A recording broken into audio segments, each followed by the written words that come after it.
Hey, folks, welcome back to the Living and the Virtues of Your Strengths podcast. This is where we look at CliftonStrengths and we ask the question, how do we live these out virtuously? How do we live them out in a way that is truly moral, truly good?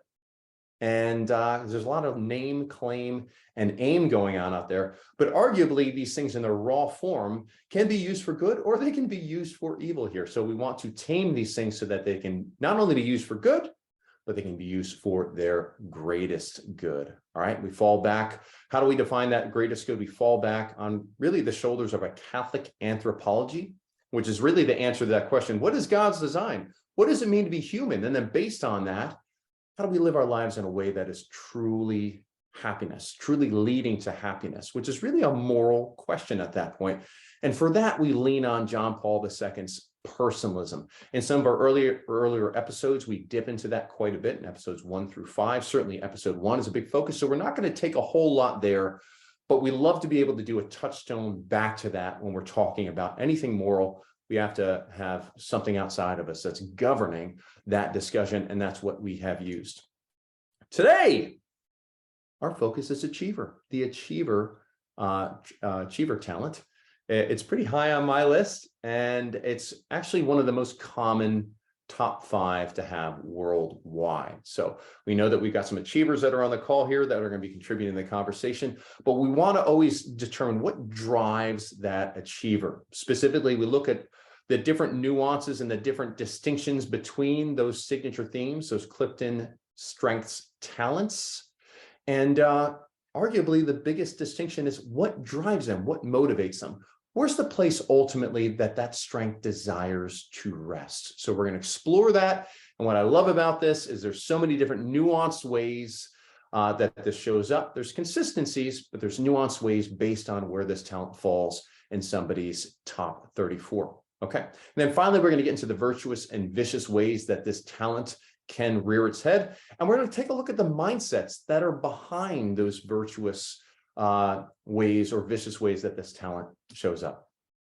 All right. But first, just to give a little bit of background, I pulled this right from our little card that they give us as a during our CliftonStrengths certification program to give a little bit of a backdrop of achiever. Okay. So what are these descriptors? So first they have the I am. This really has to do with being. I am a hard worker. So that achiever is a hard worker. I will set the pace for production. The achiever brings intensity and stamina of effort, right? Sweat equity. They pour a lot of effort into something. They like things that are that require effort. The achievers need freedom to work at their own pace, so they don't want to be bogged down or by somebody else that might be slowing the pace down. They love completing tasks, checking those boxes. They hate a lack of diligence. And so oftentimes where that achiever may be looking at the team and asking, okay, are you pulling your weight? If you're not pulling your weight, get out of the way, right? That's the big critique. Metaphor, completing a race, getting to the finish line. And then that barrier label, more work is more important than people. Okay, so as I look at this, again, I shared, we always do a little bit of prep at the beginning of these episodes. When I fall back on those tenets of John Paul II's personalism, the one I think that we really want to bring to the surface here is that the person, the only appropriate response to the person is love. Love. That's the only appropriate response to the person, right? Even the people that aren't pulling their weight, the response is love. Even the people that really irritate us, the response is love. And on top of that, I think a really important one here as well is that the person can never be used as a means to an end, right? And so there again, we have John Paul II's personalistic norm. Whenever we're approaching a person as the object of our actions, like we're trying to move somebody or incline somebody or influence somebody to act a certain way or do something, accomplish something, we always have to consider that they have, or at least should have, their own personal ends in mind. They have their own personal motivations. And when we don't do that, we'll end up using somebody as a means to an end. And we'll get into more of that, how the achiever can show up viciously in that capacity. But here I want to jump into our word picture. And so if you're watching on YouTube, You can see on the screen here, but if you're just listening on the podcast too, here's some of the things that we've got. And so I'm going to invite the people here on the call, especially those people that are high up in Achiever, to kind of add to this so we can really get an idea of what motivates the Achiever. So what I've got here is first a checklist, right? Checklist with a bunch of boxes checked off, right? Want to get things done. The other thing I have here is a clock with a person that's sitting at their desk and it's pushing midnight, right? So burning the midnight oil and working late into the evening to get whatever you need to get done, right? To check that box. I've got an image of a little stick figure man rolling a boulder up the hill, something that takes effort. The Achiever enjoys things that take effort. Got a little side story that I can share in a moment here. Got somebody crossing the finish line. Again, we said in the beginning that they're a finisher. Even that metaphor is crossing the finish line. But then right next to the finish line, I've got a little notepad with a question that says, what next? What next? And the Achiever, they can check that box and they can sit in the glory, but it doesn't last very long. They want to have something that at the end of the day, they can check that box and they can point to it and they say, I did something here. And you can see there's evidence that it's not just something in my head that's intangible, but there's something here that I can show that I accomplished something today. But I want to move on to the next thing. I want more boxes to check. Okay. Folks, I said like even my own little side story here. So Achiever for me is number 8. I'm surprised it's not higher, but nonetheless, number 8 for me. And I remember when I was in the Marine Corps and I was putting together just a training operation for my Marines, and we had different training stations. So it was just doing kind of like a round robin training station. You move from event to event. And I created this huge whiteboard with this matrix that was time dependent, that like when this time hit, it was going to trigger this person to move to this place. And then this person was going to move to this place and this group over here. And I briefed this thing. I remember briefing to my sergeants for like, it was short, like 10 minutes. And when I was done, they just looked at me and they said, so when you sound the whistle, you just want us to move counterclockwise? And that was it. Like, that's all I had to say. And I was like, yeah, that's it. But here it was, like, I felt like I wanted to show that there was this effort and that everything that was going on, it was like, it took effort to do this, but arguably kind of the vicious side of it showing up, it's making things harder than they even need to be. All right, who's got something that they can add in here? Janae, I'm going to put you out here because it's number 10 for you. All right. And Suzanne, you're on deck. And I know you've got a little bit of a cold here, but I know you'll rise to the occasion because you're an Achiever. And that's what Achievers do. Janae. Yeah, it's 10, but it's my first executor strength. And I'm like you, I'm surprised it's not higher.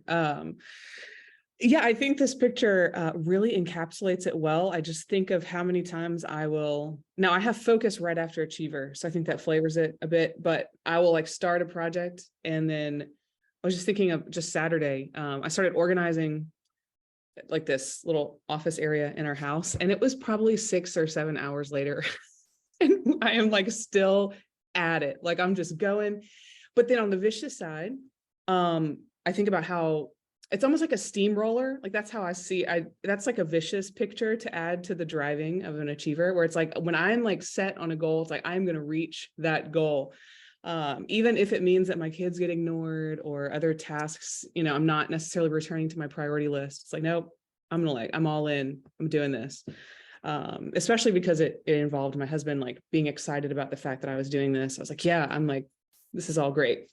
So beating the attaboy too. Yeah. Or the attagirl too. Right. It's totally, I can see too, even the maturity part of it, where it's like being able to set it aside, being able to like activate it and then kind of being like, nope, other things are more important right now, and being able to set that aside. So yeah, Achiever goes really strong for me, for sure. Especially that finish line image. I really like that a lot. Yeah. I love that point where you said, all of a sudden you'll be on task. And then all of a sudden the kid walks up, your little kid, and they're like, mommy, I need this, or daddy, I need this. I get it all the time. I work from home, and a lot of us do the same here. And it's just like, just 1 minute, just wait. just one more minute. And that's kind of like the response there. And it's like, just let me check the box. Just let me check the box. And, but in those moments, sometimes, yeah, there is the invitation to just kind of really be conscious of that priority, where the priorities fall, and almost making those decisions ahead of time. I think that's something that the achiever can do to really make sure that the checking the box doesn't lead to neglecting some of those real priorities that we have in life. Yeah, I've noticed real quick. I've noticed if I have an aversion to doing it, I should probably stop and do it. Like if my kid asks for me to do something for them, instead of being like, well, can't you just get your sister to do it? It's like, oh, I kind of don't want to. I think I probably should. Not that that's always the answer, but that's really helped me. Like if I have this aversion to stopping, I probably should just stop and take a minute to do whatever the kid needs. If anything, it's just like, it might just be an invitation to pause and reflect and like kind of ask the question, is this where my time needs to be? And it's a prayerful discernment, right? Because sometimes we have our very well laid plans and our checklist, and then the Lord's just like, hey, you know what? You got 10 items on there, but really my grace is only sufficient for you to complete those 3. And that's what winning looks like in my book. So, because I've got other things that I want you to do with your time. That's been kind of a maturation experience, I think, that I've gone through. Suzanne, number 1. I was so excited to see you pop on here, Suzanne. Thank you. So it is number 1, and then I have input, learner, developer, and intellection. So the way that perfect storm came together right before Thanksgiving is that I decided that my pantry was really organized in the wrong way. And so I watched a bunch of YouTubes, and then I made my plan. And then I thought, well, this would take me a couple hours. And I pulled everything out, and it's the day before Thanksgiving. And it took me like about 6 or 7 hours. It does look beautiful, and it does make much more sense. But so my achiever, it had to finish it, even though I was exhausted, and who knows, maybe contributed to this cold. But it's very interesting to find out my Clifton strengths and see and reflect how my achiever has pushed me all my life. And then to recognize in my family, my daughter, her achiever being number 2. And I'm making lots of observations about her in her youth and her immaturity, and trying to hold space for her to be immature in the development of her strengths. It can get really vicious really fast, and people can become objects. So I think that's all I have to say. No, Suzanne, I love it. Thanks for kind of calling in the kind of the vicious side of it. And it's going to be a lot more for our conversation in a few moments here. Melissa, you've always got something great to say, and I'll put you on the spot. Melissa, do you want to come on and share a little bit? Sure. I think of it, the image pops into my mind as a juggler, like you have all these balls in the air because you're an achiever, and yep, I can do this and I can do that and this. And then what I've learned is trying to prioritize those projects. And I have lists for lists. I have lists all over. My husband's like, which list is it on? I'm like, the 3rd one. And he's not a list taker at all. He doesn't do any lists. So I'm really kind of trying to figure out how he remembers to do things, but he says, I just ask you, you have it on the list. So it works. But the juggling of all the different things that we want to achieve, and then what I've learned in maturity in terms of trying to be, as we get more mature and wiser, that sometimes it turns into a pleaser too. You want to you have these expectations of yourself, like the traditions for the Thanksgiving meal and carrying on all the things that we make. And then you just learn you can't achieve all that. You have to have realistic expectations, spend time with my daughter, and she brought friends from college that couldn't go to Europe for the week. So I had kids here for 10 days from Europe. So I wanted to spend time. So those to prioritize and learn as a juggler, as an achiever, that you can't do everything, and it's okay. And to discern what can you achieve, or what is important and what's not important, to let go of some of those things you really want to do. But you got to ask yourself, is it really necessary? Do I need to do this? Or do I need to do it to the level I usually do it at? So setting those expectations. I love it. Yeah, you can really go God complex very quickly on this, and forget the fact that we're finite human beings and we are creatures, and there's great dignity in that. And yeah, like at some point we're going to get tired. We're going to need a pause. The scripture that comes to mind is Martha, Martha, Martha, right? You are anxious about many things. Mary has chosen the better part and will not be taken from her. And so just having that ability to just pause, and that's even something where one of the things I've learned is, I always want to I'm achiever, and I'm also futuristic. So I always I'm looking forward. But I find that I've had I've started to take stock and reflecting back at my achievements and just resting in past achievements, right? And feeling that sense of accomplishment without having to do something new, just being able to reflect back. And there's a great gratitude that comes in that as well. And I'm also hearing, Melissa, you're number 6 achiever, but you're number 5 arranger. So when you said juggling, right? There's certainly the juggling task that's going on there as well. I've got some hands raised. Michelle Simpson, you're number 4, I think. And the funny thing is that Michelle, at like the beginning of this call, she comes on, she's got her winter coat on. And I was like, you look like you're about to go shovel snow. And she's in Idaho. And she's like, yep. It's so going to do achieving something that can actually, you can see it, it's tangible when it's done, and it takes some effort. So the irony was not missed on us. Michelle, what do you got to add? So achiever, I'm listening to this and snow plowing. But as you're talking, I love lists. I love checking them off. And when my kids were younger, I didn't always get through the list. You just move them to the next day until they get done. I could see where it comes in negatively. Good example. I get up before my husband, and so I expect my husband to make the bed. I walk into the bedroom today and he didn't make the bed because I'm assuming he got up late to run off to church. And so he didn't have time to make the bed. And that drives me nuts. And that's my issue. I need to deal with it and just let it go. I also like things clean. So another way it comes in that drives my husband nuts is when the kids don't do their kitchen chore because we rotate between the 4 that live here. And a lot of times the adult or the older kids aren't here. They play sports or whatever. I will do the dishes for them, and he can't stand that. But my response last night was, this is my area. I need it to be clean. Their rooms are disgusting. Fine, let it be that way. But this is where I have to be. I have to be in this kitchen. And if there's piles of dishes, it drives me nuts. So my achiever comes out and does it all. Achiever comes out and does it all. Yeah. Spoken like an achiever. Awesome. Michelle, thanks so much. I saw one more hand that was raised. I don't know if that's still the case. Suzanne, you want to jump in? What's up? Well, I want to shout out to my phlegmatic husband, who doesn't have achiever high in his list. Though he's a very accomplished man, I will say. He's the one who eventually recognized that all I was doing was moving from one accomplishment to the next throughout our lives.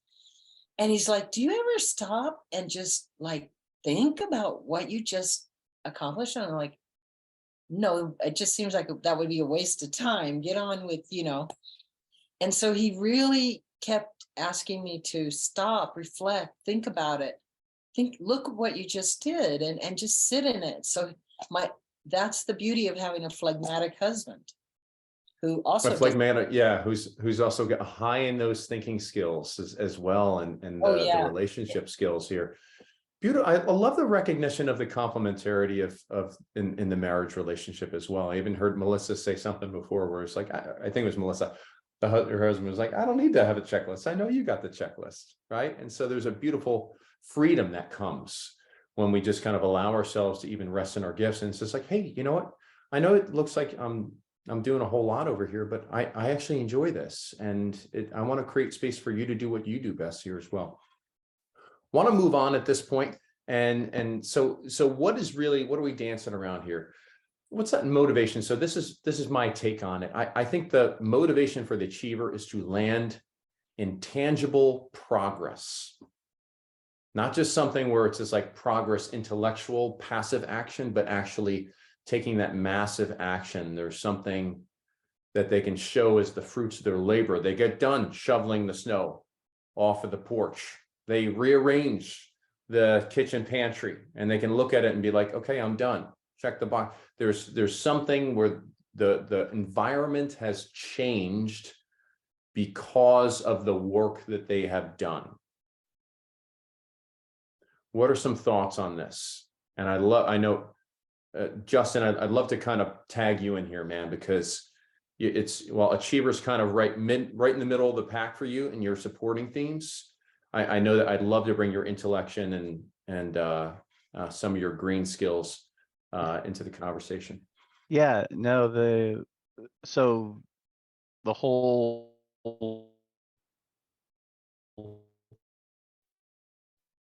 thing with SMART goals that you hear a lot of people, specific, measurable, accessible, whatever, time bound. I don't even know them because it's not my thing. But yeah, that whole concept of you can measure goals in times in a day and get them done. And if you can't, then you need to redefine that goal until you can. And then that's how you know you've accomplished what you need to do. And it's great. You know, I say it in jest. It's an amazing tool for people like me who don't do that naturally to have a rubric of sorts to, when I do occasionally make a goal, to have a way of actually doing it that's actually useful. But yeah, this tangible progress, and the other themes are going to kind of inform achiever as what tangible means. But yeah, it's something that at the end of the day, I got to be able to say I did something and I have the proof for it. I executed. I can say it is finished, and I can then go back the next day and do it all over again. And that there's that joy that comes from putting that check in that box that only someone with achiever really understands that joy more so than any other theme out there. But yeah, having the list, having it there.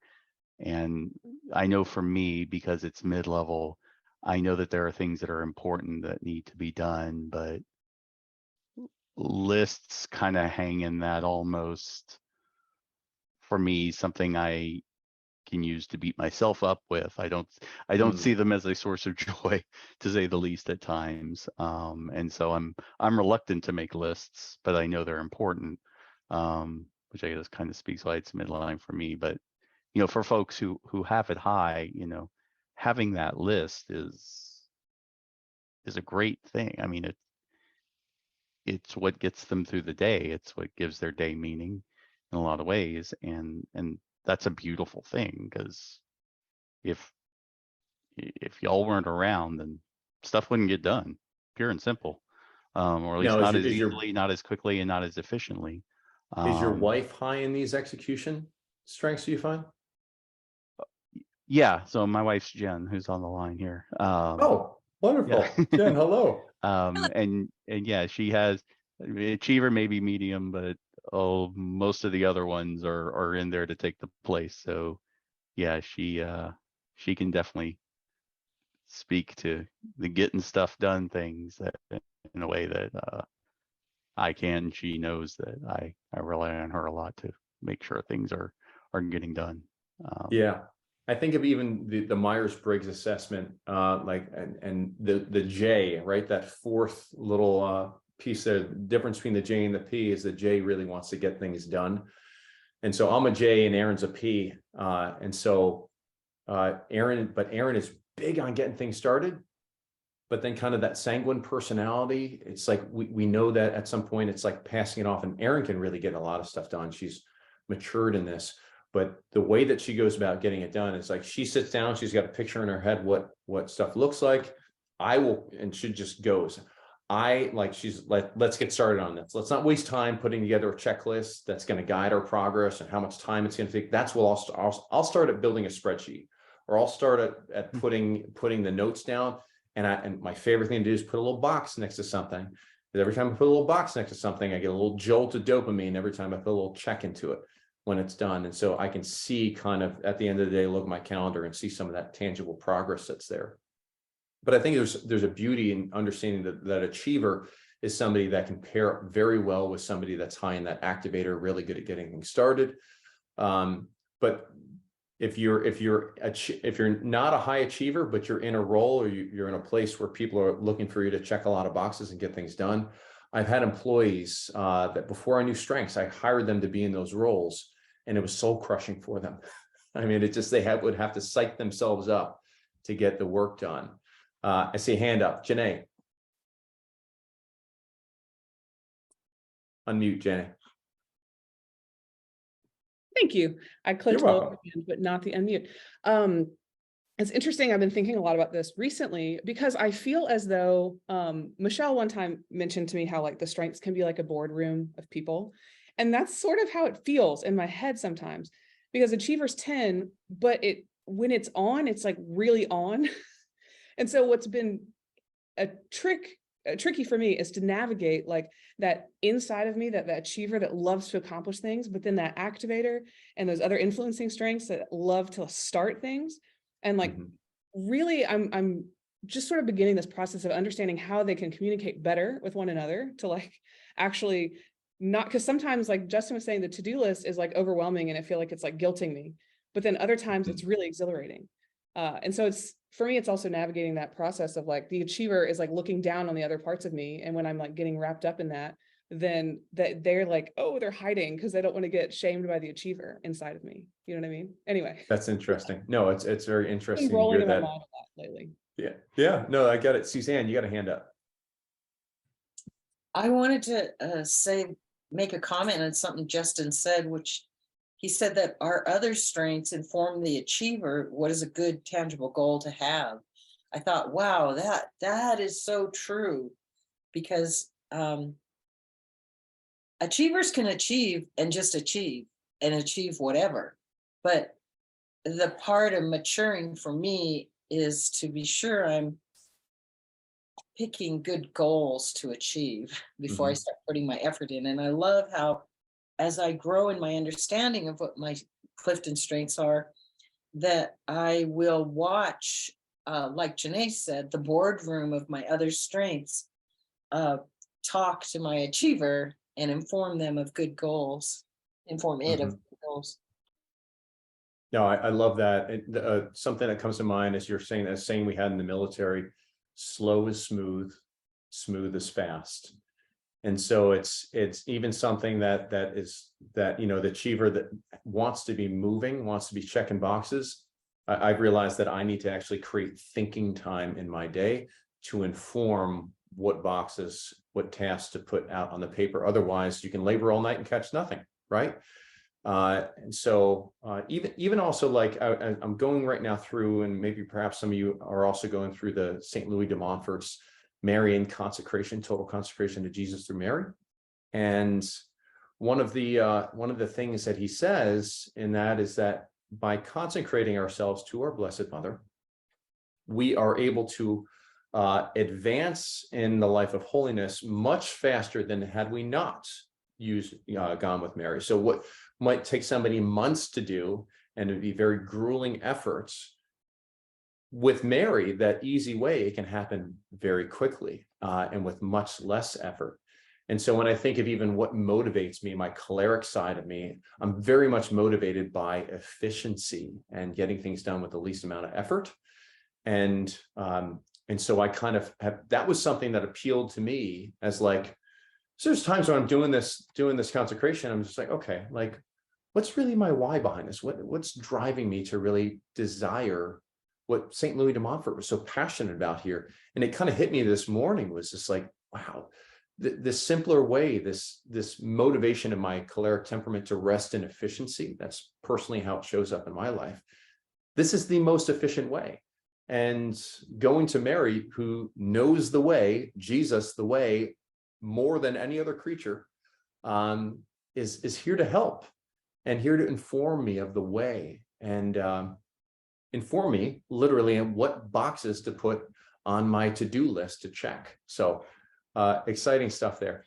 Let's jump forward here. I want to jump into the scripture, okay? And so I actually one off script a little bit versus what I typically pull directly out of the Living Your Strengths Catholic edition. And it's from John chapter 19, verses 30. And this is Jesus on the cross. And it says, when Jesus had received the wine, he said, "It is finished." Then he bowed his head and gave up his spirit. So I invite you guys to just kind of ponder how this reveals kind of the virtuous, as we get to move into our virtuous, vicious mindset here, and the way that achiever, we know that Christ was the most, he had all the virtues, right? The perfection of all the virtues here. And so here, when Jesus he said, "It is finished." What was it? It was like the greatest achievement in all of human history, the redemption of mankind. It was almost like a new Genesis moment, a new creation moment. Behold, I make all things new, we read in Revelation. So here, it is finished. And we think of what Christ had to do to be able to say that, be able to say ultimately, "It is finished," and acknowledge that it was finished. The suffering that he had to endure, the selflessness he had to endure, just that constantly going to the mountaintops to visit the Father and connect and commune with the Father, to kind of know where do I go? Like everything that I've spoken, I receive it first from the Father. These are not my words, but I only speak what the Father commands me to speak or gives me to speak. It's like I only really act in those ways that have been informed by God. And so you think about, in order for our achiever to show up really virtuously and accomplishing those missions, like this was Christ's mission, arguably. Like if we sum up his personal vocation, the cross. I've heard somebody say that before. I think Josh Miller says that if you sum up Christ's personal vocation, it's the cross. So what's our personal vocation? How are we going to be able to say it is finished? The only way we can say it is finished, meaning we have accomplished what God has intended to accomplish in our lives. My word goes forth from me and it does not return to me until it has accomplished its purpose. That unique word that's spoken into each of us, how are we supposed to know? We can only know if we are learning from God himself, if we are in communion with God and the Holy Spirit. It's the only way. That's kind of what I take away from this. Otherwise, we can go out and we can labor all night and we can catch nothing. What are some other thoughts here? Melissa, I see you moving over there. Are you coming to unmute yourself? Not unmute it. What are some thoughts? All right, figure out my button. Well, I was watching some show and there was a producer on from Touched by an Angel, and she was describing, they're like, how did you come up with this amazing series and all these thoughts and achieve all this? And she said it very eloquently. She said, when I want to create, I go to the creator. So she was basically going to adoration before she created and achieved this, a beautiful show and unique message to share with everyone. And I think as achievers, we're kind of like running, sometimes we're running so fast, we forget the most important thing to do is pause, stay still, and kind of like pray before we do things a little bit. Cause I'm quick. Sometimes I something will spark my interest, or I can see something that needs to be done and troubleshoot, but I gotta I got to really like sit in it for a few minutes, you know, that kind of thing. Love it. Love it. Again, I'm hearing that Martha and Mary scripture reference that's in there as well. Right. And again, that labor all night, catch nothing. Justin. Yeah, something that's kind of occurring to me in this is that, you know, when we talk about the notion of freedom, is that you have freedom for the purposes of doing, you know, you're free for something. You're not just free for the sake of being free. And I know from my perspective, I tend to default to freedom for freedom's sake. And so pushing it in a direction, you know, when I'm not cognizant, starts to feel like impinging on my freedom. Where, you know, for the folks with, you know, achiever, there's that beauty of, if they do have the freedom for doing something, they know what that for is.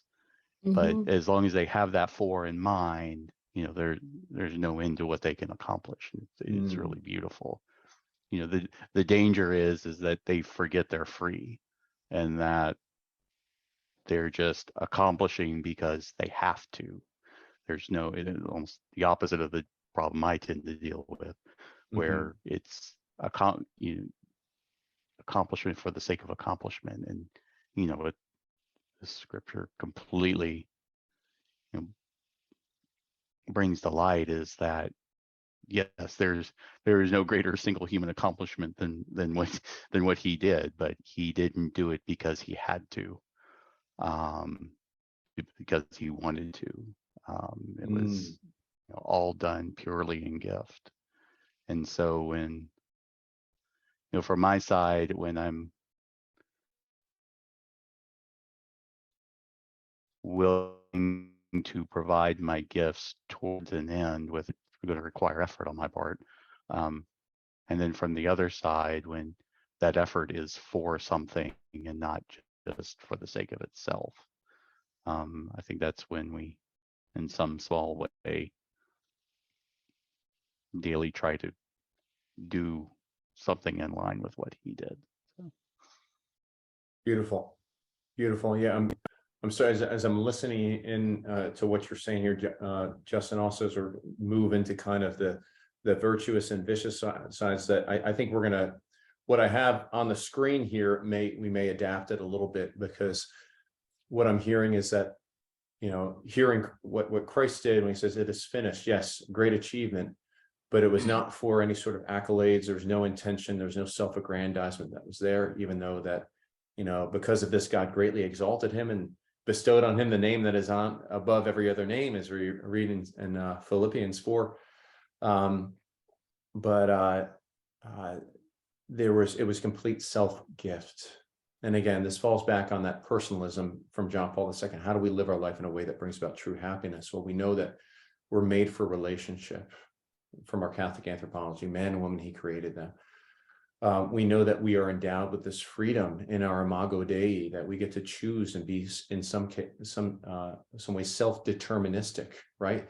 And we know that again, being this body soul composite, we have this ability to self-reflect, and through that self-reflection, identify the potential to grow more virtuously. And now, growing in virtue is about self-possession, right? Self-awareness that makes way for self-possession, but ultimately self-possession not being the end in of itself, but that self-gift, ultimately to be made a gift. So I can see how can our achiever, that's kind of the question for the virtuous. Maybe we just jump to that. How does that achiever show up as self-gift? So I kind of threw in here, and maybe that's kind of the better question to ask. As the achiever, how is that achiever showing up as self-gift? Not, and I mean, if you get the attaboy or the attagirl from something you accomplished, that's great. But how do we get to a place where we have this detachment from the words of affirmation, even if that might be our love language and we prefer that? How do we get to a place where we are detached from it, so that the desire is is AMDG, solely for the glory of God, the greater glory of God? So I have here for leads to interdependence. So we always, whenever we're exploring on the podcast here, how we show up virtuously, we're looking at interdependent relationships coming through these different talents. Everybody is given an opportunity to grow and make their contribution. So as I was reflecting on this, the achiever lived out virtuously is recognizing that, through a team, through relationship, we can accomplish so much more, and we get to leverage one another's strengths, right? And so versus going independent, where you're kind of operating on your own, you've got your own goals that you set, and it's get on board or get out of the way, that interdependent way of achiever showing up is seeing the beauty of the team effort, but also like loving people takes precedence. So we even spoke about in the beginning here, where we have we achievers, we have our checklists, and all of a sudden somebody else, another person, maybe it's a little person, maybe it's our spouse, maybe it's a parent that's calling up or a friend that's calling up, that's desiring our focus away from the task list. Do we have do we have a healthy detachment from our task list so that we are free to respond in those moments? And that response may be, hey, 5 minutes and I'll be able to give you my full attention, or okay, I can give you my attention now. But just a freedom to see the other person, not be blinded by our checklist. And again, hands raised if anybody wants to add anything onto that. Okay. I'm going to move on to kind of the vicious side of things. Janae, actually, go ahead. See your hand pop up. Yeah, I was just thinking of my own journey through this the last 6 months or so. And you asked how do we detach from our lists? And I found for me personally, it's like the more I can really dive into the most important relationship, which is my relationship with Christ, as I detach from things of the world, things that I'm really holding on to, and uniting those things to his suffering, to the cross, to all of that, and really allowing him to transform my relationship there. That's where I've seen the most, I think, detachment. I've definitely seen it. A lot of times my achievement is a protection of myself, having to stay busy in order to distract myself from processing emotions, or really diving into whatever's happening, or even entering in with somebody that's around me. And so that's one of the ways, because I could comment on all the vicious things probably as well, as far as how it's shown up in my own life. But yeah, I would say that really Christ's grace is what has given me much more freedom and detachment from that checklist, in order to really love the people around me. Yeah, I love how you brought up buffering. And folks, when we say buffering, it's when we're doing an action in the attempt to try to avoid feeling an emotion or change an emotion. It just doesn't work that way. And so, yeah, the things that we do to buffer, our achiever can pretend to be very important. And the work that we're doing is very important right now. But the reality is, if we're unaware that we are kind of subconsciously avoiding something, it's going to lead to being dismissive of other people and more of a Martha than a Mary side. Okay. Vicious side. How does this lead to independence? You set the pace, you set the goals, and people get on board to get out of the way, right? And so you're kind of marching to the beat of your own drum. You've got your own vision of success in mind, but it's dismissive of what other people's visions of success might be. And again, this goes back to that personalistic norm. The foundation of a loving relationship is when two people or more can agree on a goal that they are willing to pursue. And they may pursue it differently, but they have a shared vision that they're willing of their, in freedom for the good of the other person. Opposite of this is when I don't really care what winning looks like for you. I know what it looks like for me. And that's the most important. I'm going to go independent. I'm not going to see you. Right. How does this lead to dependence? And I was kicking this around because it seems like stereotypically you go into independent or codependent with achiever. How might it be dependence? I think we heard some from the audience here. it's like indulging in those words of affirmation, needing to tell people everything that you got done in order to justify, and like, because they need to acknowledge what you got done, so that once they can give you those words of affirmation, then I can feel good about myself. Now that puts the locus of control for our own emotional life into the hands of somebody else, and it's really not the way that it works, right? We get to choose whether or not we feel like we've achieved something at the end of the day. I saw a hand come up for a second. Is that hand still up? Okay, Justin. Yeah, I guess the other thing that kind of occurs to me on the dependent side is, because accomplishing things are very central to the identity of someone with high achiever, and if those things don't come about, quote unquote, because of another person, then I could see a kind of a victim mentality really rearing its head very quickly and being a real source of, anger in others. What do you mean by and victim that, mentality? well, if I can't do, and others with achievers could tell me if I'm wrong by all means, but you can see the situation where I have these things that I quote unquote need to get done. Others aren't letting me do that. And if I hit that end of the day and those things aren't done, and they're because of somebody else, a thought in my mind, then that could lead to, I would think, resentment very quickly. And then you get into this, people are obstacles, people are objectified, I need to avoid. You kind of get into this, I need these people to get it done, but they're in my way. So this kind of slingshotting between independence and dependence could just be a really nasty dynamo that, if not checked, could wreck things pretty quickly. It's kind of how I'm seeing it unfold in my head. Yeah, I guess and others can share if that's true, that the suspicion of dependence, I guess, is to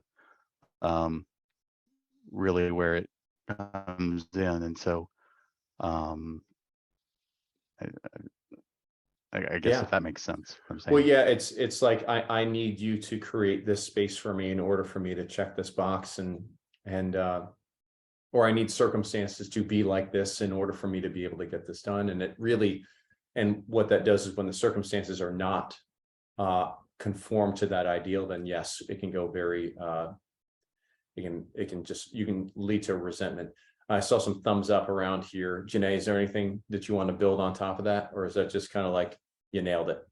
Oh, I would just say you nailed it. I mean, that's been, and as the awareness comes across, like for me, the awareness has been relatively recent, like the last year or so, maybe the last couple of years. And even once you have that awareness, like being really patient with yourself, like you want to just check the box of like fixing that part of yourself, like right away. And it's like, no, that's not holiness, but God's grace is, like you're saying, Matt, I really identify with Mary. Like when we can be humble and we can really like allow ourselves to go there, allow ourselves to really slow down to make that space. And if we don't allow it, God will help us. Like as proven by like at least the last few months of my life, he slowed me down when I was not going to do it, and yeah, it's just spot on. It's spot on. I've seen, unfortunately, much of this vicious side happening in my parenting in particular. I have 4 kids, 10 and under. And so it's very easy to get resentful quickly, and resentment leads a lot to anger, victim mentality, all of those things. So yeah, it's really good to be aware of. Yeah. Awesome. Thanks, Janae. And finally, that codependence here. Where can the vicious side of achiever show up in codependence? It's, and this is kind of like the stereotypical boss that just really treats his employees like chattel, right? His or her employees like they're just they're objects to achieve the end. It's like, hey, I'm giving them a paycheck, right? But it's a bit of that stereotypical, the bottom line drives how we show up and how we act, and the demands that I put on people, where you're not seeing the other person. We're not really considering their personal ends. We're just seeing them as a means to ends. And those people that they said, yeah, well, I'm just going to show up to this job, but I'm not really going to be putting all the effort in, but I'll get my paycheck at the end of the day. So we see kind of that tit for tat relationship showing up there, where both people are still miserable. There's no alignment that's taking place. There's no real communion. The organization becoming an organism in that, and an image of the body of Christ working together. But rather it's just a collection of people that are mutually using one another. And so, yeah, that's kind of one way. What are some of the mindsets that we have here? So virtuous mindset, draw from one of the tips that my father gave me the night before I was married, and he's a high achiever and he knows that I'm a high achiever. And he goes, Matt, sometimes you just need to let the dishes stay in the sink until tomorrow morning. And I think about that a lot. It's like, sometimes it's just leave the box unchecked and allow people to become a priority. Allow that, like, check that box in the relationship. Sometimes you just need to let the dishes stay in the sink until tomorrow morning. And there's a little bit of dying to self, isn't there, achievers? When we leave a box unchecked and we willingly choose to do that for the sake of other people. Okay. I also like this idea of that leads to a virtuous mindset. I couldn't have done it without blah, right? Without this person, without somebody else. So there's recognition that we're never accomplishing anything on ourselves. We're always standing on the shoulders of what has come before. There's nothing new under the sun. And so this kind of mindset, I think, is something that contributes. And then I think back to my wife's favorite, 2 Corinthians 12:9, my grace is sufficient. My grace is sufficient. And so where this has been helpful for me is recognizing, resting in my own finiteness as a person. I may have a ton of things that I want to accomplish in a day. And even though I look at it and it's like, okay, there is only 24 hours, but and I'm going to be sleeping for like 7 or 8 of them. And I'm going to be with my family. So really I only have 8 hours of work, 8 to 10 hours of work that I've got, but I've got 16 hours worth. It's never going to happen. Right. So it's this surrendering to, all right, I'm going to put my best effort forth, Lord. I'm going to invite you in to kind of inform me, Blessed Mother, show me the way, show me the most perfect way today. And then at the end of the day, whatever boxes are checked and unchecked, all the glories for you, Lord, and that your grace is sufficient for that. That's been very helpful for me. All right, capturing some of those vicious mindsets. Just let me finish. That's one that comes up quite a bit. Just a minute, I'll be right there. And it's like, I'm the guy that will often be running out the door, like still shaving cream on my ears, my earlobes, right? Jumping in a car and like getting to mass late because I had one more thing that I wanted to do, one more box that I needed to check. And how often have I started this podcast, 2 or 3 minutes late? It's because I had one more email to send, right? And everybody can wait on me because my boxes are more important. Like, that's a vicious mindset that's not considered and seeing the other people. All right, Lord, I repent. See what I did? That's kind of the other way where you guys that dependent reality of kind of like the dog that shows up and it's just like, or the cat that shows up and it's just like they're dragging the dead bird and they're leaving on the doorstep. See what I did? See what I got? So that we can indulge in that attaboy because we need somebody to have to give us those words of affirmation.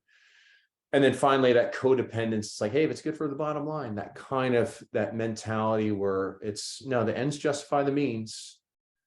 Hey, they're all consenting adults here. They know what they signed up for.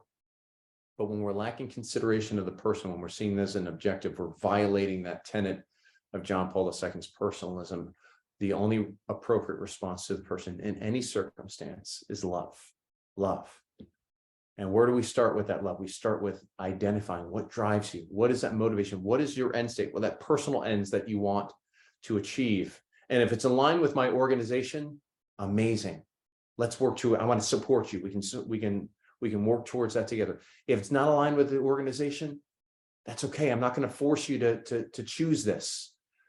You're going to be aligned with somebody else's organizations. Beautiful thing, right? That's okay. God doesn't give you any gifts that go to waste. There's a place for us, right?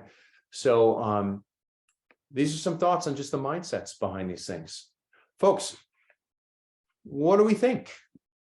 What are some other thoughts that have helped you perhaps to grow more virtuous as an achiever? I think I keep going back to the scripture you shared.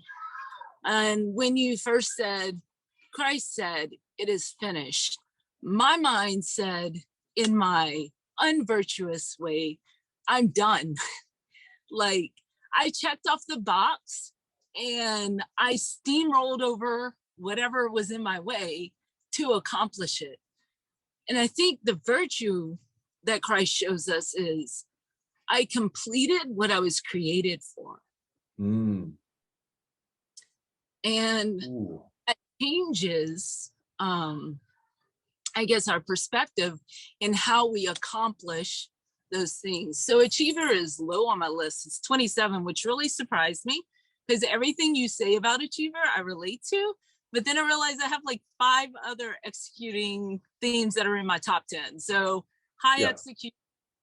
Justin doesn't speak from ideas. He's witnessed me do all these things that he's probably pointed out. I think another thing that jumps out to me is, at the end of the day, we can be exhausted in a virtuous way, knowing that we serve God the way we were asked to that day. And in that unvirtuous way, again, I bulldoze through my list.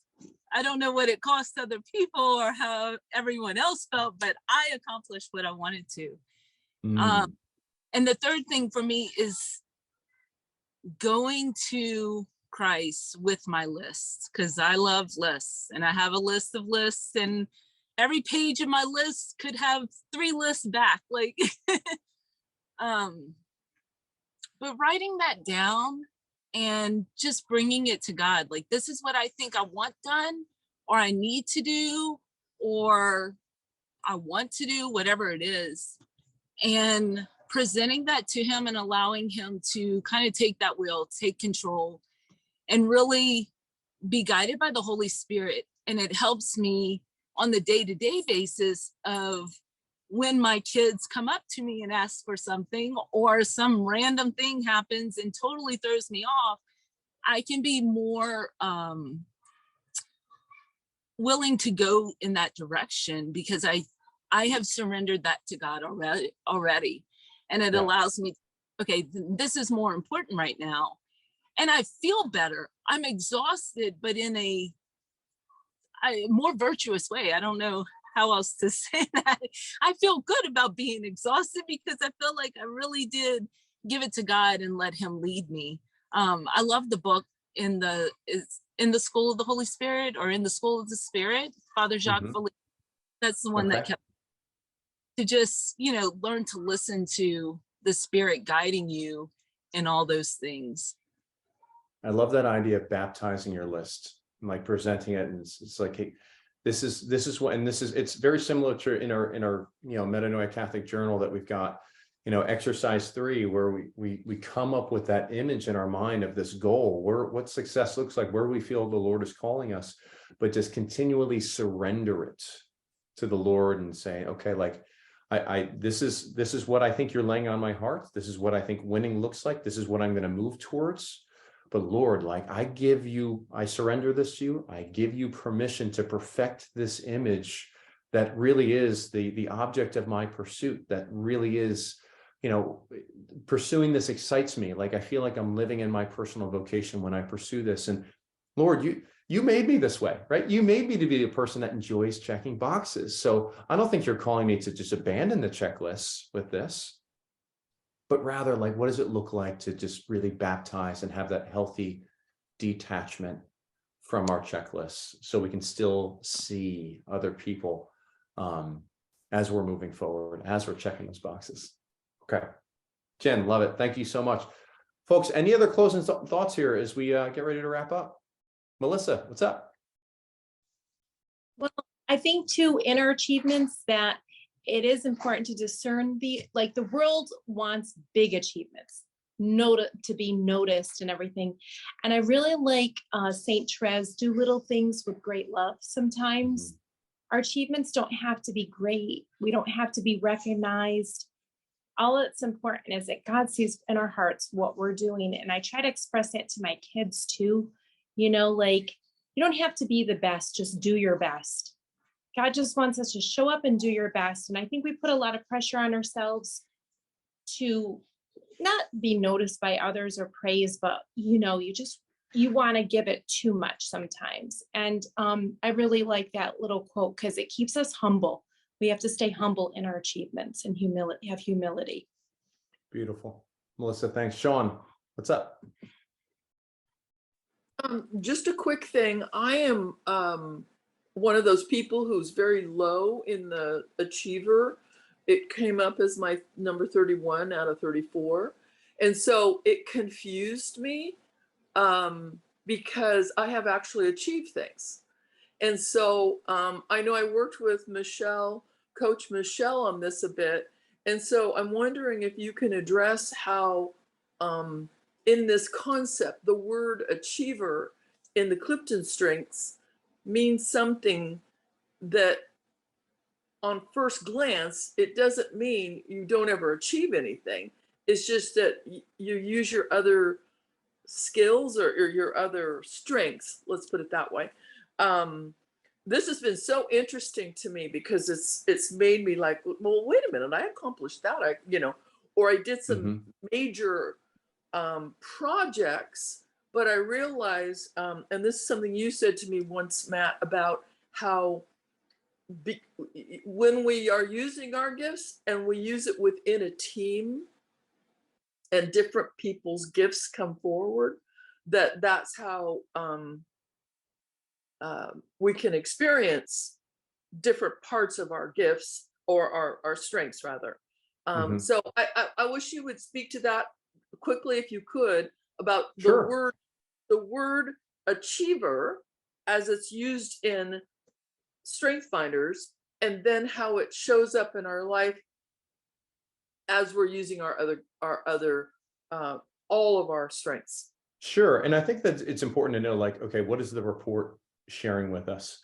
My 34 is command. But if you show up to our meetings, I'm quite decisive on our meetings.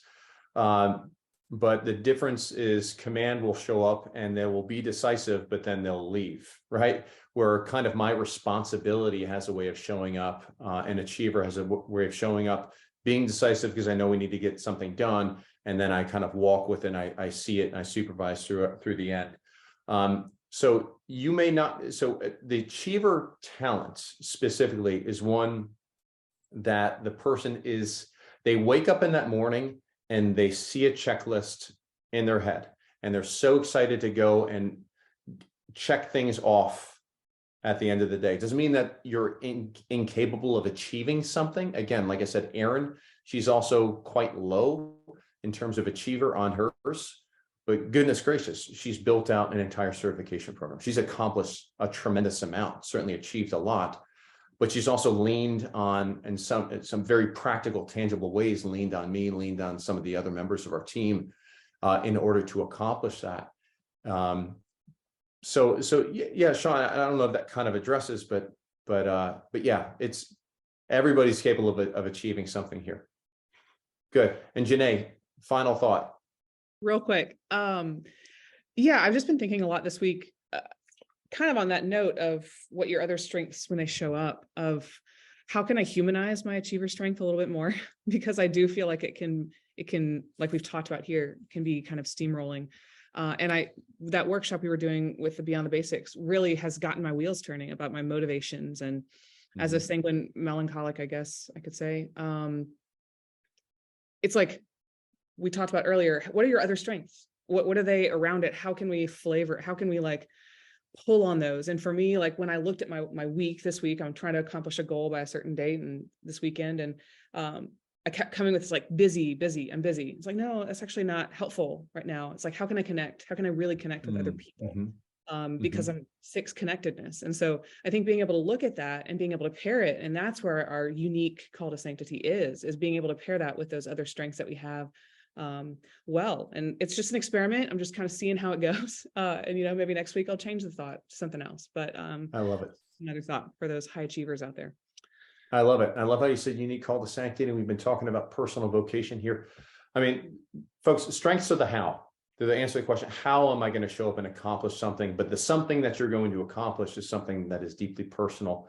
You hear us talking about unique call to sanctity at Metanoia Catholic and other spheres. You're hearing personal vocation that's being used. And like what I found is that our strengths can kind of inform a little bit our discernment of what that personal vocation is. That word, like that thing, that mission that we were given, like Christ's personal vocation, perhaps being the cross, and that sums it up perfectly for him. But also, like, what is your summary term? Is it the healer? Is it fatherhood? Is it, you know, the movement starter or something like that? What is that personal vocation? And then we see how our strengths inform the way that we go about accomplishing that personal vocation, being that personal vocation not being so much in the missionary outthrust of it. Certainly that's part of it, but first a question of who am I, right? In a very unique, unrepeatable way. So folks, thanks so much. We went a little bit long on this one, but we had a lot to discuss and we had a lot of contributions. So I appreciate all the input from everybody that came on the call today. If you want to learn a little bit more about how to live in the virtue of your strengths, join us in the Metanoia Catholic Academy. Go to CatholicCoaching.com, sign up for the Metanoia Catholic Academy. We do these podcast calls in there, but we also have our name, claim, tame, and aim calls every other week, where we're learning how to actually name, claim, tame, and aim our strengths so that we can live in the virtue of our strengths and make our greatest contribution and grow in sanctity in the process. So hope to see you there, folks. God bless. Thanks for being with us.